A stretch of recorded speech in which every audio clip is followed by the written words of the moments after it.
ومن يتق الله يجعل له مخرجا ويرزقه من حيث لا يحتسب الله أكبر রব্বুল আলামিন ডাক দিয়ে বলেন, ও বান্দা শোনো শোনো, যারা আমি আল্লাহকে ভয় করবে আমি আল্লাহ তাদেরকে এমন জায়গা থেকে রিজিকের ব্যবস্থা করব সে কোনোদিন কল্পনাও করতে পারবে না। সুবহানাল্লাহ। ও মুসলমান, চিৎকার মেরে বলেন তো দেখি, আপনারা আমার রিজিকের ব্যবস্থা করেন কে? যে আল্লাহ আপনার আমার রিজিকের ব্যবস্থা করেন, এই শুধু আমাদের রিজিকের ব্যবস্থা করেন তা না, আল্লাহর যত সৃষ্টি আছে পৃথিবীতে, আল্লাহর যত সৃষ্টি আছে সমস্ত সৃষ্টির রিজিকের ব্যবস্থা করেন একজন। নামাজ করে বলেন তিনি কে?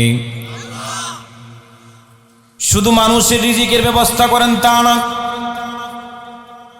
মানুষ ছাড়া আল্লাহর অনেক সৃষ্টি আছে, যে সৃষ্টি রিজিকের ব্যবস্থা আমার আল্লাহ করেন।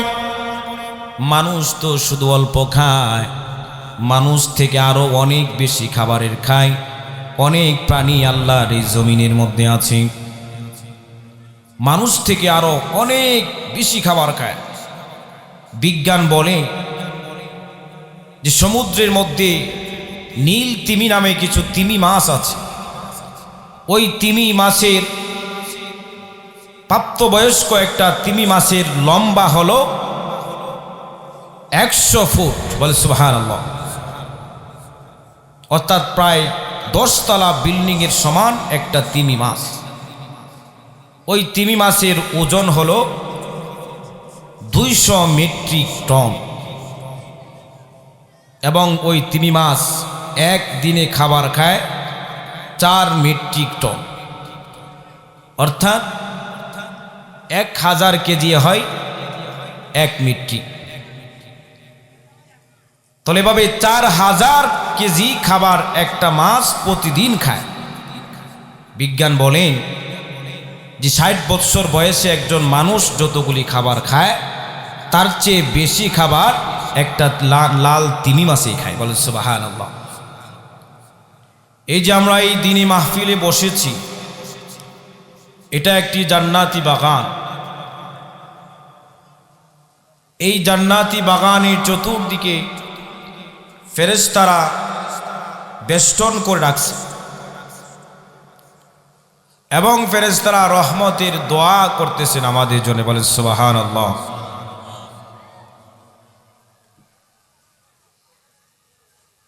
এমনকি জান্নাতের মধ্যে আল্লাহ তাআলা ফেরেশতাদের কাছে গর্ব করে,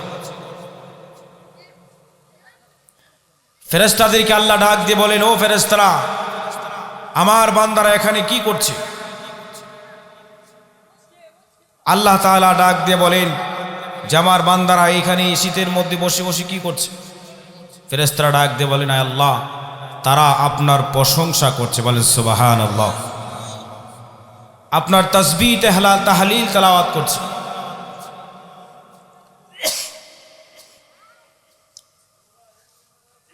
আল্লাহ রাব্বুল আলামিন ডাক দিয়া বলেন, ও ফেরেশতারা, তারা কি আমাকে দেখেছে নাকি? ফেরেশতারা ডাক দিয়ে বললেন, ও আল্লাহ, আপনার কসম, তারা আপনাকে দেখে নাই। আল্লাহ ডাক দিয়ে বলেন, ও ফেরেশতারা, যদি তারা আমাকে দেখতো তাহলে তারা কি করত? ফেরেশতারা ডাক দিয়ে বললেন, আয় আল্লাহ, যদি তারা আপনাকে দেখতো তাহলে তারা আরো বেশি আপনার প্রশংসা করতো। বলেন সুবহানাল্লাহ। রব্বুল আলামিন ডাক দিয়ে বলেন, ও ফেরেশতারা, আমার বান্দারা আমার কাছে কি চায়? ফেরেশতারা ডাক দিয়ে বলেন, আয় আল্লাহ, আপনার বান্দা আপনার কাছে জান্নাত চায়। রব্বুল আলামিন ডাক দিয়ে বলেন, তারা কি জান্নাত দেখেছে নাকি? ফেরেশতারা ডাক দিয়ে বলেন, আল্লাহ, তারা তো জান্নাত দেখে নাই। যদি তারা জান্নাত দেখতো তাহলে কি করত? ফেরেশতারা ডাক দিয়ে বলে, আল্লাহ, তারা যদি জান্নাত দেখতো তাহলে জান্নাতে যাওয়ার জন্য তারা পাগল হয়ে যেত। রব্বুল আলামিন ডাক দিয়ে বলেন, তারা কি থেকে পানাহ চায়? ফেরেশতারা ডাক দিয়ে বলেন, আল্লাহ, তারা জাহান্নাম থেকে পানাহ চায়। রব্বুল আলামিন ডাক দিয়ে বলেন, ও ফেরেশতারা, ফাশহিদুকুম আন্নী ক্বাদ গাফারতু লাহুম, তোমরা সাক্ষী থেকো, ওই যে কনকনা শীতের মধ্যে বসে আমার বান্দারা আমার তাসবিহ তাহলিল তেলাওয়াত করেছে, তোমরা সাক্ষী থেকো, আমি আমার বান্দার জীবনে সব গুনাহগুলিকে মাফ করে দিলাম। তাহলে এখানে যারা বসবে তাদের গুনাহ মাফ করবেন কে? ওয়াদা করেছেন কে? তাহলে যারা বাহিরে আছেন তাদের মনে হয় গুনাহ নাই, তারা মনে হয় নিষ্পাপ, এই জন্য তারা আসতে পারছেন। এই জান্নাতি বাগানের মধ্যে আমরা বসতে পারছি, এটা আল্লাহ তাআলার বড় মেহেরবানি, বড় দয়া। আমি আপনাদের সামনে পবিত্র কালামুল্লাহ শরীফের 114 খানা সূরা থেকে একটি সূরা, সূরা আনফালের শুরু দিয়ে একটি আয়াতে কারিমা তেলাওয়াত করেছি। আমার তেলাওয়াতকৃত আয়াতে আল্লাহ তাআলা মুমিনের কিছু গুণ, মুমিনের কিছু কোয়ালিটি আল্লাহ বর্ণনা করছেন। মুমিন কারা হবে? নিজে নিজে মুমিন দাবি করলাম, মুমিন হওয়া যাবে না। মুমিন কারা হবে তাদের কিছু কোয়ালিটি আল্লাহ বর্ণনা করছেন। আমার ভাইরা, রব্বুল আলামিন ডাক দিয়ে বলেন, ইন্নামাল মুমিনুনা আল্লাযীনা ইযা যুকিরাল্লাহু ওয়াজিলাত কুলুবুহুম ওয়া ইযা তুলিয়াত আলাইহিম আয়াতুহু যাদাতুহুম ঈমানা। আল্লাহু আকবার। রব্বুল আলামিন ডাক দিয়ে বলেন, নিশ্চয় ঈমানদার হবে তারা, নিশ্চয় মুমিন হলো তারা যাদের সামনে আমি আল্লাহর নাম নেওয়া হবে। আল্লাহর নাম নেওয়ার সাথে সাথে তাদের অন্তরের ভিতরে আমার ভয়ে ভূমিকম্প তৈরি হয়ে যাবে। অন্তরের মধ্যে আল্লাহ তাআলার ভয় ঢুকে যাবে। ও মুসলমান, বলেন তো দেখি, যার ভিতরে আল্লাহর ভয় থাকবে ওই মানুষটা কোনোদিন কি খারাপ কাজ করতে পারে? যে মানুষের ভিতরে আল্লাহর ভয় থাকবে ওই মানুষটা কোনোদিন 2 নম্বরী কাজের মধ্যে অংশগ্রহণ করতে পারে না। যাদের ভিতরে আল্লাহর ভয় থাকবে আল্লাহ রাব্বুল আলামিন তাদেরকে ডাক দিয়ে বলেন, ওয়া আম্মা মান খাফা মাকামা রাব্বিহি ওয়া নাহান নাফসা আনিল হাওয়া ফাইন্নাল জান্নাতা হিয়াল মাওয়া। রব্বুল আলামিন ডাক দিয়ে বলেন,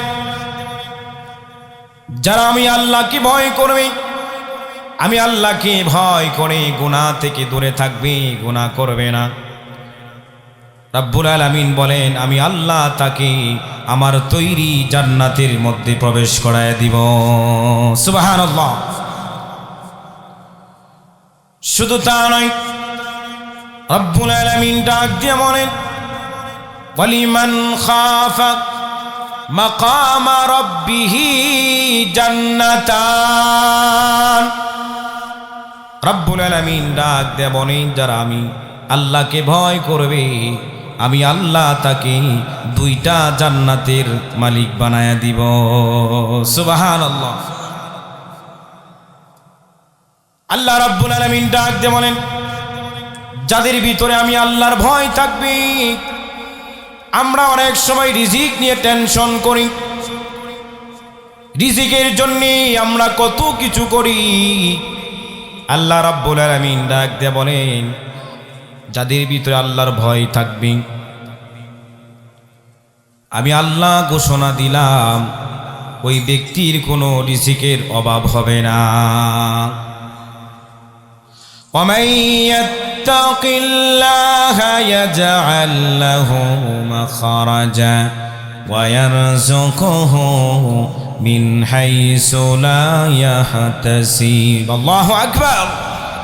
রব্বুল আলামিন ডাক দিয়ে বলেন, ও বান্দা শোনো শোনো, যারা আমি আল্লাহকে ভয় করবে, আমি আল্লাহ তাদেরকে এমন জায়গা থেকে রিজিকের ব্যবস্থা করব সে কোনোদিন কল্পনাও করতে পারবে না।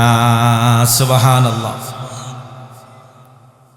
ও মুসলমান, চিৎকার মেরে বলেন তো দেখি, আপনারা আমার রিজিকের ব্যবস্থা করেন কে? যে আল্লাহ আপনার আমার রিজিকের ব্যবস্থা করেন, এই শুধু আমাদের রিজিকের ব্যবস্থা করেন তা না,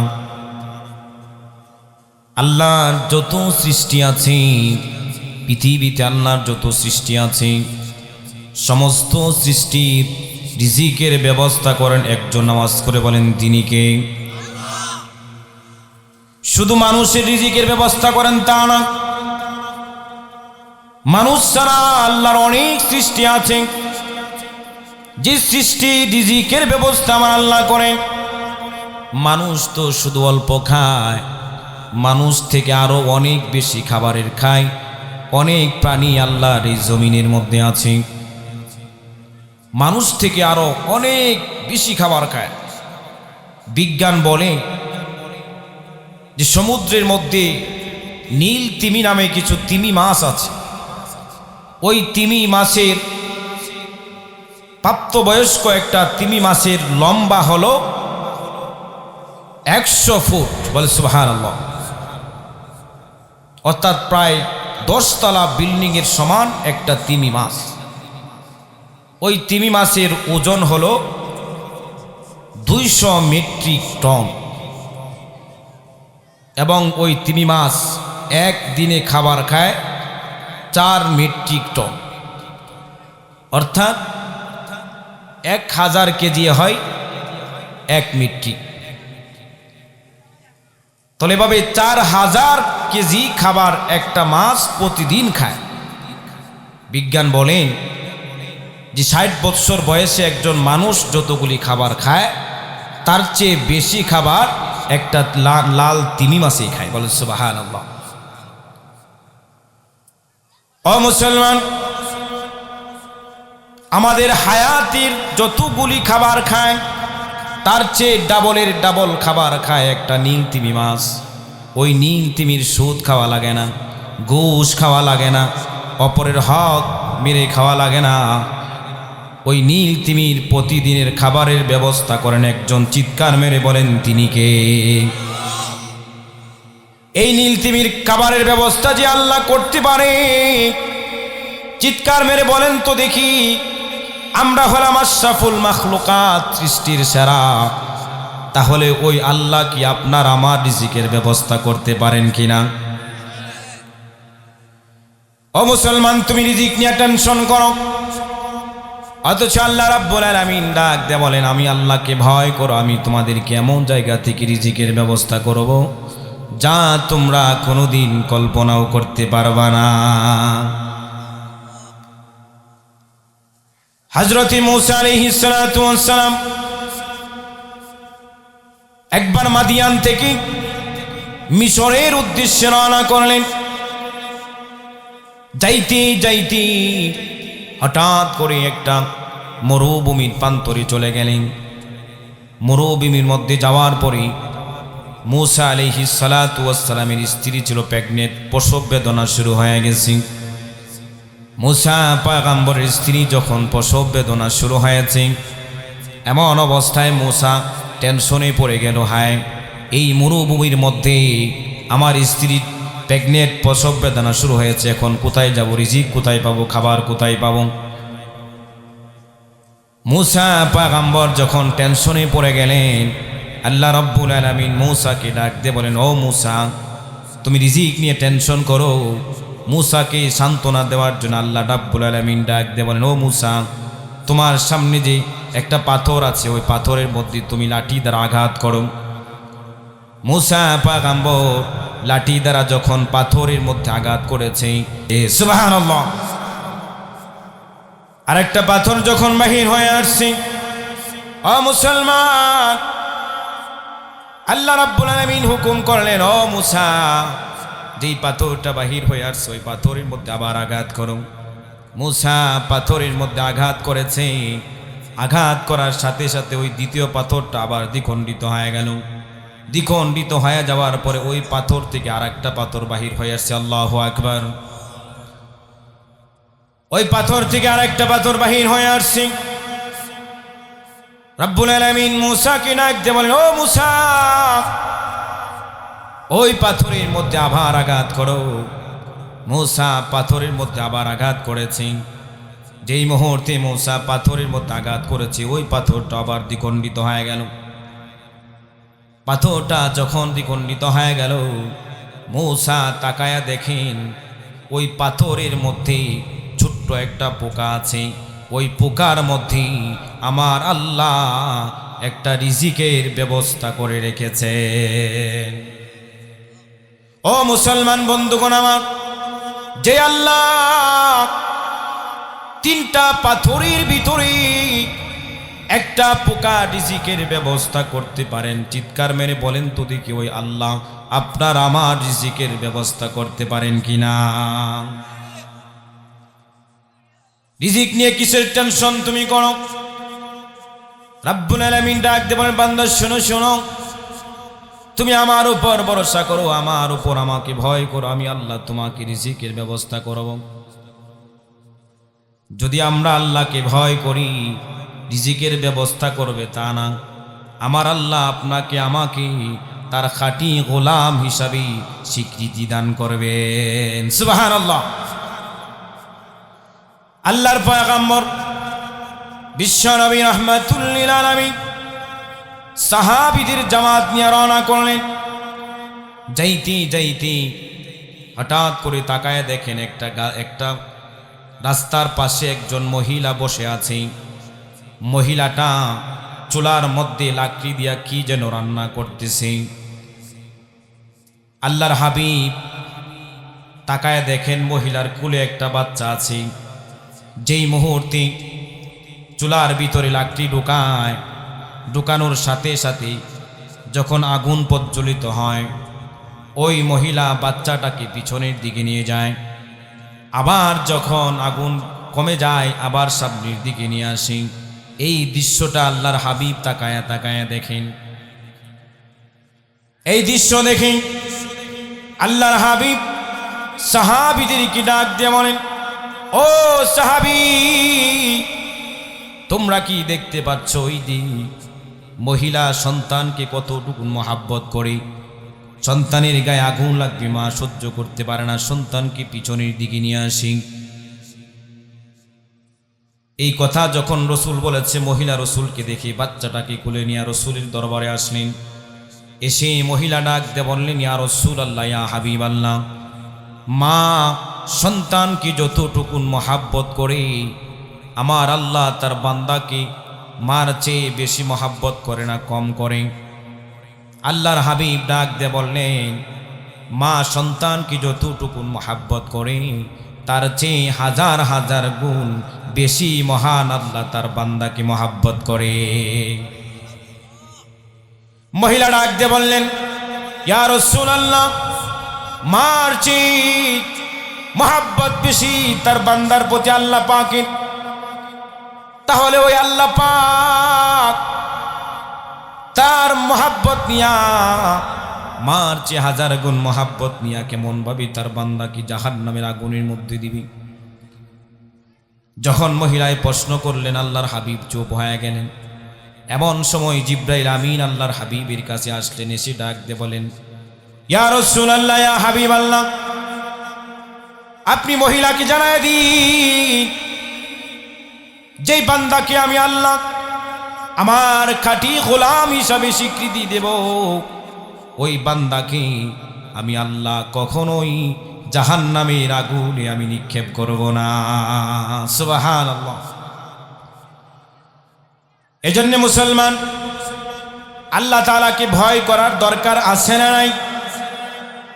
যারা আল্লাহকে ভয় করবে, যাদের ভিতরে আল্লাহর মহাব্বত থাকবে, কিয়ামতের কঠিন ময়দানে আল্লাহ তাআলা তাকে দুইটা জান্নাতের মালিক আল্লাহ বানায় দিবেন। সুবহানাল্লাহ। আজকে তো আমাদের ভিতরে আল্লাহর ভয় নাই, আল্লাহর ভয় আজকে আমাদের ভিতরে নাই, যার কারণে মসজিদ থেকে মুয়াজ্জিনে 5 ওয়াক্ত আজান হাইয়া আলাস সালাহ হাইয়া আলাল ফালার ধ্বনি আমাদের অন্তরের ভিতরে ঢুকে যায়। কিন্তু আমরা কপাল পোড়া মুসলমান, আমরা একটু পায়ে হেঁটে মসজিদের দিকে যেতে পারি না। আমরা কেমন মুসলমান হলাম? আজকে মসজিদগুলি মুসল্লি শূন্য হয়ে পড়ে আছে, আজান হয়ে যায় কিন্তু আমরা মসজিদের দিকে যেতে পারি না। আল্লাহু আকবারের ধ্বনি কানের মধ্যে আছে কিন্তু আমরা মসজিদের মধ্যে যেতে পারি না। আজকে মসজিদগুলি মুসল্লি শূন্য হয়ে পড়ে থাকে। বেশিরভাগ মুসল্লি পাওয়া যায় যারা জমিনের মধ্যে কৃষি কাজ করে, আজকে টেকার লোভে পড়ে, টাকার লোভে পড়ে, সন্তানের লোভে পড়ে, সম্পদের লোভে পড়ে আজকে আমরা মসজিদের দিকে যেতে পারি না। আল্লাহর ভয় আমাদের অন্তরের ভিতরে ঢোকে না। আজকে মসজিদের মধ্যে থাকে আপনার আমার মতো গরিব মানুষগুলি। জান্নাত মে মাকা अपना बनाते हैं नमाजी, जन्नत में मका अपने बनाते हैं नमाजी, मस्जिद में बड़े शौक से जाते हैं नमाजी, मस्जिद में बड़े शौक से जाते हैं नमाजी। मस्जिदे आज कातार बेदे नामाज पढ़े गरीबेरा, উপবাসের কষ্ট সয়ে রোজা রাখে গরিবেরা। আমায় যারা স্মরণ করে তারাও সে যে গরিবেরা, তোদের যাহা সম্মান আছে তাও রেখেছে গরিবেরা। ধনের লোভে বিবর হয়ে ধনী আমায় গেছে বলে, ইসলাম আজও জিন্দা আছে দরিদ্রদের দোয়া বলে। ঠিক না? আজকে ধনের লোভে পড়ে, সম্পদের লোভে পড়ে আমরা মসজিদের দিকে আসতে পারি। আমাদের ঈমান কেমন ঈমান? যে ঈমান আপনাকে আমাকে মসজিদের দিকে নিয়ে আসতে পারে না। অথচ আগেকার ঈমানদারদের দিকে তাকান, তাদের ঈমান কত মজবুত ঈমান ছিল। জীবন চলে যাবে তারপরেও তারা ঈমান থেকে পিছপা হয় না। সুবহানাল্লাহ। ফেরাউনের একজন বাদী ছিল, যেই বাদীর নাম হলো মাশেতা। ওই মাশেতা গোপনে ইসলাম ধর্ম গ্রহণ করেছে। গোপনে ইসলাম ধর্ম গ্রহণ করার পরে ইসলাম প্রকাশ করে না। অনেক দিন যাবত ইবাদত করতেছে হযরত মুসা আলাইহিস সালাতু ওয়াস সালামের। একদিন ফেরাউনের মেয়ের মাথার চুল আশ্রাইতেছে। এমন অবস্থায় হঠাৎ করে চুল আশ্রাইতে আশ্রাইতে তার চিরুনিটা মাটির মধ্যে পড়ে গিয়েছে। ও ভাইরা আমার, চিরুনিটা যে মুহূর্তে মাটির মধ্যে পড়ে গিয়েছে, মাটির মধ্যে পড়ে যাওয়ার পরে স্বাভাবিকভাবে আমাদের কোনো কিছু যখন মাটিতে পড়ে যায় আমরা বলি বিসমিল্লাহ, আল্লাহু আকবার। ওই মাশেতা মাটি থেকে চিরুনিটা নেওয়ার সময় বললেন বিসমিল্লাহি আল্লাহু আকবার। যখন বিসমিল্লাহ বললেন, এমন অবস্থায় ফেরাউনের মেয়ে ডাক দিয়ে বলেন, তুমি কি আমার বাবার প্রতি ঈমান আনো না? আমার বাবাকে প্রভু বলে বিশ্বাস করো না? ওই মাশেতা ডাক দিয়ে বলেন, না, তোমার বাবাকে আমি প্রভু বলে বিশ্বাস করি না। আমার প্রভু হলো একজন যিনি আমাকে এবং তোমাদের সকলকে সৃষ্টি করেছেন। তোমার বাবাকে আমি প্রভু হিসাবে বিশ্বাস করি না। যেই মুহূর্তে তার বাবাকে প্রভু হিসাবে বিশ্বাস করে না, মাশেতা ফেরাউনের কাছে মামলা দায়ের করল। আমাদের খায়, ফেরাউনের মেয়ে মামলা দায়ের করলো, আমাদের খায়, আমাদের এখানে থাকে, কিন্তু তোমাকে প্রভু হিসাবে বিশ্বাস করে না। মা সে তাকে ফেরাউন ডাকলো, ডেকে বলে, ও মা সে তা, বলো তুমি ঈমান ছেড়ে দিবা, আমাকে বিশ্বাস করবা, আর না হয় তোমাকে কঠিন থেকে কঠিন শাস্তির সম্মুখীন করব। যেই মুহূর্তে এ কথা বলেছে, মা সে তা ডাক দিয়ে বলে, আমার জীবন চলে যাবে, তারপরেও একটা মুহূর্তের জন্য আমি ঈমান থেকে পিছপা হব না। সুবহানাল্লাহ। মা সে তাকে অনেক লোভ দেখিয়েছে, অনেক লোভ দেখানোর পরেও মা সে তা ঈমান ছাড়ে না। এবার মা সে তার দুইজন সন্তান ছিল, একটা সন্তান হলো বড়, আর একটা সন্তান হলো কোলের মধ্যে একটা সন্তান।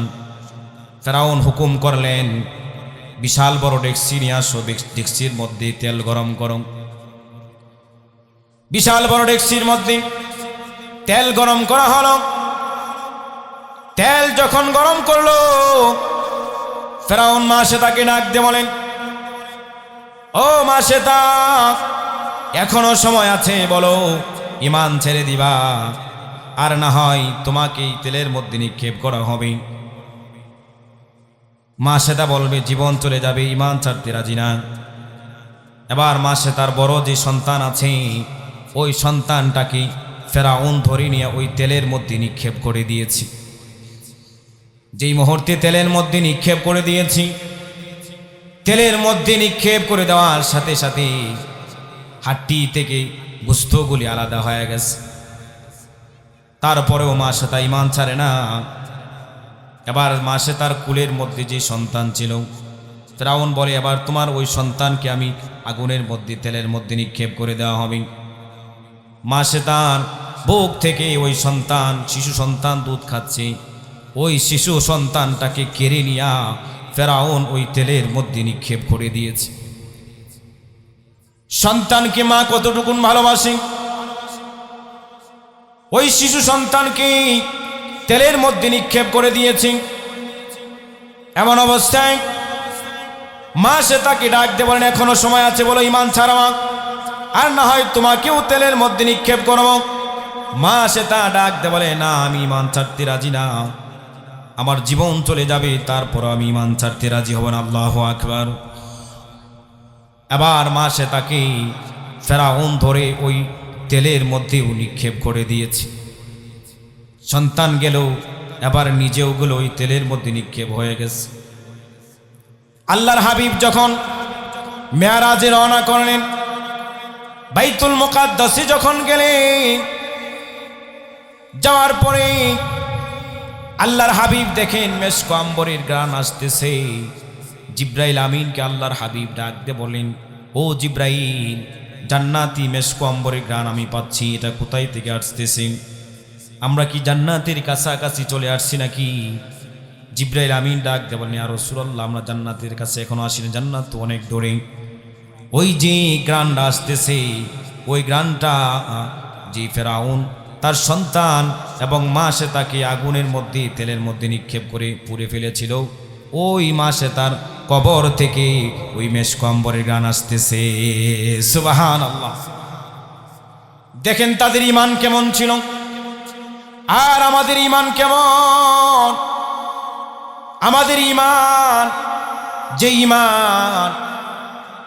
ঈমান আপনাকে আমাকে মসজিদের দিকে নিয়ে আসতে পারে না।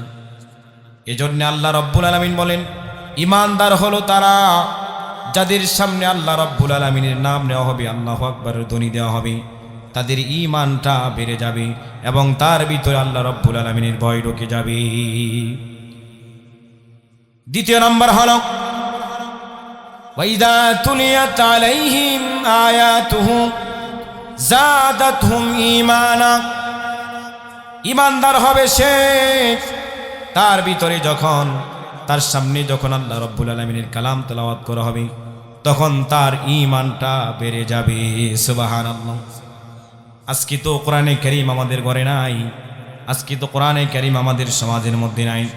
আজকে কোরআনকে আমরা ঘর থেকে বাহির করে দিয়া আজকে টিভি এবং সিনেমা আমাদের ঘরে ঢুকিয়েছি, বলেন ঠিক কিনা? আগে দেখতাম আমাদের দাদা দাদিরা নানা নানিরা সকালবেলায় কোরআনে কারীম তেলাওয়াত করত, কিন্তু আজকে কোরআনে কারীম তেলাওয়াত আজকে আমাদের কানের মধ্যে বেশি আসে না। আজকে আমাদের কানের মধ্যে বেশি আসে ওই যে গানের আওয়াজ এবং সিনেমার আওয়াজ, বলেন ঠিক কিনা? যার কারণে আজকে অশান্তির মধ্যে আমরা পড়ে আছি, যার কারণে আজকে সমাজে শান্তি নেই, ঘরে শান্তি নেই, ব্যক্তিগত জীবনে শান্তি নেই, পারিবারিক জীবনে শান্তি নেই, রাষ্ট্রীয় জীবনে শান্তি নেই। তার একমাত্র কারণ হলো আমরা আমাদের ঘর থেকে কোরআনে কারীমকে বাহির করে দিয়েছি, বলেন ঠিক কিনা? যদি শান্তি কায়েম করতে চাও, যদি ঘুষ বন্ধ করতে চাও, দুর্নীতি যদি বন্ধ করতে চাও, চুরি ডাকাতি যদি বন্ধ করতে চাও, দুনিয়ার কোনো তন্ত্র মন্ত্র দিয়ে হবে না, দুনিয়ার কোনো পুলিশ বাহিনী র্যাব বাহিনী দিয়ে হবে না। কোরআনকে নিয়ে সংসদে ঢুকে যাও, আল্লাহর কসম করে বলি এই আল্লাহর এই জমিনে অবশ্যই শান্তি কায়েম হবে, বলেন ঠিক কিনা? কোরআন দিয়ে রাষ্ট্র পরিচালনা করো, কোরআন দিয়ে সমাজ পরিচালনা করো, কোরআন দিয়ে প্রশাসন চলবে, কোরআন দিয়ে গভর্নর চলবে, কোরআন দিয়ে রাষ্ট্র চলবে, কোরআন দিয়ে জীবন চলবে। একদিনে গোটা দেশে শান্তি কায়েম হবে, বলেন ঠিক কিনা? আজকে আমরা কোরআন থেকে দূরে সরে গিয়েছি, যার কারণে অশান্তি। কোরআনে কারীমের ছোট ছোট কিছু সূরা আছে, ওই সূরাগুলি আমরা তেলাওয়াত করতে চাই না। কোরআনে কারীমের কিছু সূরা আছে, ছোট ছোট কিছু সূরা, যেমন সূরাতুল ইখলাস, ছোট্ট একটা সূরা, যে সূরা আমরা সকলেই পারি কিনা? কুল হুয়াল্লাহ সূরা পারি না? আমরা তো কোরআন পড়তে পারি না, কমপক্ষে এই ছোট ছোট সূরাগুলি তো পড়তে পারবো ইনশাআল্লাহ। হাদিস শরীফের ভিতরে আল্লাহর হাবিব ডাক দিয়ে বলেন, যে ব্যক্তি সূরাতুল ইখলাস একবার তেলাওয়াত করবে, আল্লাহর হাবিব ডাক দিয়ে বলেন রব্বুল আলামিন তার আমলনামায় 10 পারা কোরআনে কারীম তেলাওয়াত করলে যে সওয়াব, আল্লাহ তাআলা তার আমলনামায় সমপরিমাণ সওয়াব দান করে দিবেন। যে ব্যক্তি 2 বার সূরাতুল ইখলাস তেলাওয়াত করবে, আল্লাহর হাবিব ডাক দিয়ে বলেন 20 পারা কোরআনে কারীম তেলাওয়াত করলে যে সওয়াব, রব্বুল আলামিন তার আমলনামায় 20 পারা কোরআনে কারীমের সওয়াব তার আমলনামার ভিতরে ঢুকায় দিবেন। যে ব্যক্তি 3 বার সূরাতুল ইখলাস তেলাওয়াত করবে, সম্পূর্ণ কোরআনে কারীম তেলাওয়াত করলে যে সওয়াব, তার আমলনামায় সমপরিমাণ সওয়াব ঢুকায় দিবেন। শুধু তাই, আল্লাহর হাবিব ডাক দিয়ে বলেন, আল্লাহর নবীর একজন সাহাবী মুআজ ইবনে মুআজ আল মুজানি, যে সাহাবী ইন্তেকাল করার পরে জিব্রাইল আমিন সহ 70,000 ফেরেশতা ওই সাহাবীর জানাজার মধ্যে শরীক হয়ে গেছে। জানাজা যখন সম্পূর্ণ হলো, আল্লাহর হাবিব জিব্রাইল আমিনকে ডাক দিয়ে বলেন, ও জিব্রাইল, এই সাহাবী কি এমন আমল করত যে আমলের কারণে 70,000 ফেরেশতা জিব্রাইল আমিন সহ তার জানাজার মধ্যে উপস্থিত হয়েছে? জিব্রাইল আমিন ডাক দিয়ে বলেন, ইয়া রাসূলুল্লাহ, ইয়া হাবিবাল্লাহ, আপনার ওই সাহাবী তেমন কোনো আমল করে নাই, আপনার ওই সাহাবী দৈনিক সূরাতুল ইখলাস তেলাওয়াত করত, যার কারণে আল্লাহ রাব্বুল আলামিন 70,000 ফেরেশতা সহ আমি জিব্রাইল আমিনকে তার জানাজার মধ্যে পাঠায়া দিয়েছেন। সুবহানাল্লাহ। এজন্য ছোট ছোট সূরা, সূরাতুল ইখলাস তেলাওয়াত করা দরকার আছে না নাই?